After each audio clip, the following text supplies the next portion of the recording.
তোর সঙ্গে আমার কোনো কথা নেই, তুই এখান থেকে চলে যা। আমি জানি তোমার সঙ্গে তোর কোনো কথা নাই। আমি তোকে আটকানোর জন্য আসিনি, আমি তোকে দুটো কথা বলার জন্য শুধু আসছি। এ ভাই, কে আপনি? ভাই আপনি থামেন, কে আমি সেই পরিচয়টা আমি আপনাকে দিব। দাঁড়ান। এই, তুমি এখানে কোনো ঝামেলা করো না, তুমি চলে যাও। আপনি থামেন, আপনার সঙ্গে আমি পরে কথা বলবো। আগে এই বেঈমানটার সঙ্গে আমি আমার হিসাবটা চোকাই, তারপর আপনার সঙ্গে আমি কথা বলবো। এই তোকে বলছি না তোর সঙ্গে আমার কোনো কথা নাই, তুই এখান থেকে চলে যা বলছি। হ্যাঁ হ্যাঁ, আমি জানি তো আমার সঙ্গে তোর কোনো কথা নাই। আমি তোর সঙ্গে কথা বলতে আসি নাই, তোকে আটকাতে আসি নাই। কেন আটকাবো? ঠিক অধিকার তোকে আমি আটকাবো? তুই তো অন্যের বউ, তুই তো অন্যের ঘর নেই। আমি তোকে আটকাতে আসিনি, শুধু দুটো কথা বলার জন্য তোকে আসছি। সারা জীবনের মতো তোর কাছ থেকে আমি চলে যাবো, আর কখনো তোর 30 সীমানা আমি আসবো না। এই তোর কথা আমি কি শুনবো? তোর মতো গরিব ছোট লোকের কথা শুনে আমার কোনো ইচ্ছা নাই, তুই এখান থেকে চলে যা। আমার বিয়ে হয়ে গেছে, তারপর তুই এখানে কেন আসছিস? যা এখান থেকে চলে যা। আর তোর তো যা বলার তুই আমাকে বলে দিয়েছিস, তুই তারপর কি জন্য আসছিস? যা চলে যা। হ্যাঁ, আমি তো চলেই যাব। আমি তো তোকে আটকানোর জন্য আসিনি, তোকে বাধা দেওয়ার জন্য আসিনি। তবে আমি মানুষ চিনতে বড় ভুল করেছিলাম, বড়ই ভুল করেছিলাম। আরে তোদের মতো মেয়েরা শুধু চেনে টাকা, অর্থ আর আভিজাত্য। তোদের তো মন একটা না, তোদের তো হাজারটা মন। তোরা তো গিরগিটির মতো রং চেঞ্জ করিস। তবে হ্যাঁ, তোকে একটা ধন্যবাদ দিতে হয়। শুধু তোকে না, তোর এই বড় ভাইকেও ধন্যবাদ দিতে হয়। কারণ সেদিন তোদের দুই ভাই বোনের ওই কথায় আজকে আমি প্রতিষ্ঠিত। আজকে আমি বড় বিজনেস ম্যাগনেট। আজকে আমার কোটি কোটি টাকা, আমার টাকার কোনো অভাব নাই। কি আছে তোর? কি আছে? আজ আমার এত বড় কোম্পানি আছে, আমি আমার কোম্পানির একটা গাড়ি বিক্রি করলে আমি তোর সমস্ত সম্পদ কিনে নিতে পারবো। কোথায় তোর সে অহংকার?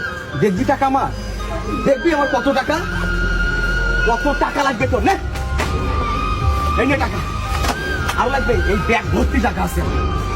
টাকার বিছানায় আমি এখন শুয়ে থাকতে পারি। তবে কি অপরাধ ছিল রে আমার? বল, কি অপরাধ ছিল আমার? আমি তো তোর জীবনের সঙ্গে জড়াতে চাইনি, আমি তো তোকে ভালোবাসতে চাইনি। তুই আমাকে মিথ্যা স্বপ্ন দেখাইছিস, তুই জোর করে আমার সঙ্গে সম্পর্কে জড়াস। এত স্বপ্ন দেখানোর পর আজ কিভাবে তুই অন্যের বউ হতে পারবি? কিভাবে আমাকে ছেড়ে তুই অন্যের ঘর করতে যাচ্ছিস? বলতে পারবি? তুই বলতে পারবি? তোদের মতো মেয়েরা, আর তোদের মতো মেয়েরা শুধু আমাদের মতো মধ্যবিত্ত ছেলেদের জীবন নিয়ে খেলে। আমার মতো হাজারো ছেলে অকালে পৃথিবী ছাড়ে কেন জানিস? শুধু তোরা মিথ্যা মিথ্যা ভালোবাসার স্বপ্ন দেখাস। স্বপ্ন দেখানোর পর যখন দেখিস আসলে আমাদের ওরকম অর্থ নাই, আভিজাত্য নাই, তখন আমাদের মুখে লাঠি দিয়ে এইরকম ধনের দিকে দূর করিস। তখন আমাদের জীবনটা নরকে পরিণত হয়। কি অপরাধ ছিল আমার? কি অপরাধ ছিল আমার? বল, কেন আমার জীবনটা এভাবে নষ্ট করলি? কেন কেন?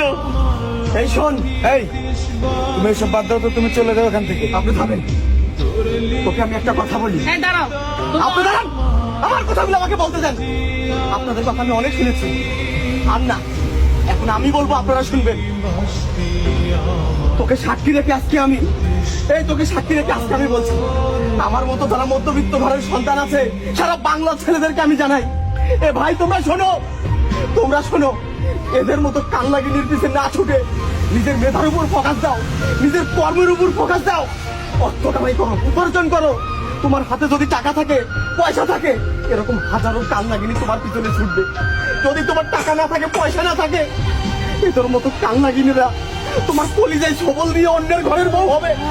তোমরা হবে ধ্বংস, তোমরা হবে নেশাগ্রস্ত। দুঃখ কষ্ট সহ্য করতে না পারে পৃথিবী ছেড়ে ওপারে চলে যাবে, ওপারে চলে যাবে। তবে শোন, তোকে আমি আবারও একটা ধন্যবাদ জানাই। তুই আমার সঙ্গে যেটা করেছিস, এটা যদি তুই আরো 5 বছর আগে করতিস, আমার ক্যারিয়ারটা আরো অনেক বড় জায়গায় যেত, অনেক বড় জায়গায় যেত। তোকে আমি আটকাবো না, তোকে আমি আটকাবো না, আর আটকাবো না।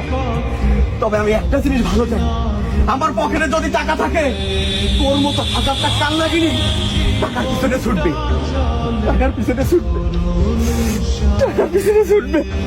দেখো মাম্মি, আমি এই মেয়েকে আর নেবো না। কি বলিস? হ্যাঁ মা, তুমি এসব কি বলছো? দেখো, ওর সঙ্গে আর আমার রিলেশন নাই, ছিল কিন্তু এখন তো নাই, এখন আমি তোমার বউ। এসব কি বলছো তুমি আমাকে? এ কথা বলিও না। আমার বোন যতটুকু বয়সে ভুল করার সেটুকু ভুল করছে। ও হয়তো বা ওর পিছনে ছুটছিল, আমার বোন কখনো ওর পিছনে ছুটে নাই। সেখান থেকে আমি বলতেছি আমার বোন ওকে নিয়ে একটুও ভাববে না, তোমরা সুখে শান্তিতে থাকো, সেজন্য আমি দুজনকে তোমাদের এক করে দিচ্ছি। তোমরা এটা নিয়ে কোনো গ্যাঞ্জাম না বাড়ে, তুমি ওকে মেনে নিয়ে চলে যাও ভাই। হ্যাঁ বাবা, সেটাই ভালো। মা তুমি যখন বলছো ঠিক আছে, ঠিক আছে।